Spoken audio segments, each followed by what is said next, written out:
প্রতিনিধি যদি আমার প্রতিনিধি যদি মিউনিসিপ্যালিটি না থাকে ট্যাক্স ভরাই আর ফরেভার অথরিটি কিন্তু দিচ্ছে না। এই সমস্ত জিনিসগুলি আমরা জনগণ জানি, কিন্তু মনে করি যে এখানের ব্যবস্থা তারা করবো, এখানের ব্যবস্থা তারা করবো, এটা কিন্তু টোটাল ব্যাপার। এবং যতদিন এখানে হয়ে গেছে ইয়ার্সির আন্দোলন, আজকে এখানে হয়েছে কালকে সত্যের দিনকে আমরা এইভাবে নাটক করতে থাকবো। কবে আমরা মুখ্য দাবি হইল বাছাই খাল, লঙ্গাই খাল, চিংড়ি খাল, এই তিনটা নালারে পরিষ্কার করা এবং তার যত এনক্রোচমেন্ট আছে ইমিডিয়েটলি রিমুভ করা। আর এই অটোমেটিক্যালি যাইব ন্যাশনাল হাইওয়ে যত কিনারে যত দোকান আছে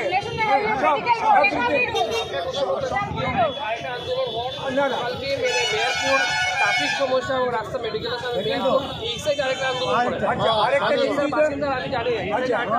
আরেকটা কথা রয়েছে যে কাজ নালার কাজ যদি পরিষ্কার করতে লাগে যে এন্টায়ার মালিনী বিলের এক্সট্রিম ডাউন থেকে এইগুলা ক্লিনিং হয়ে আইতে লাগবে।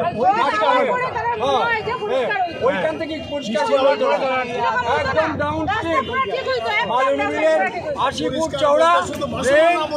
ফুট চওড়া ড্রেন করিয়া চড়িয়া মালিনী বিলের এক্সট্রিম এন্ড থেকে পরিষ্কার হয়ে আইতে লাগবে। আমরা কিসে দেখি যখন এই বর্ষাটা হইলো আমরা তখন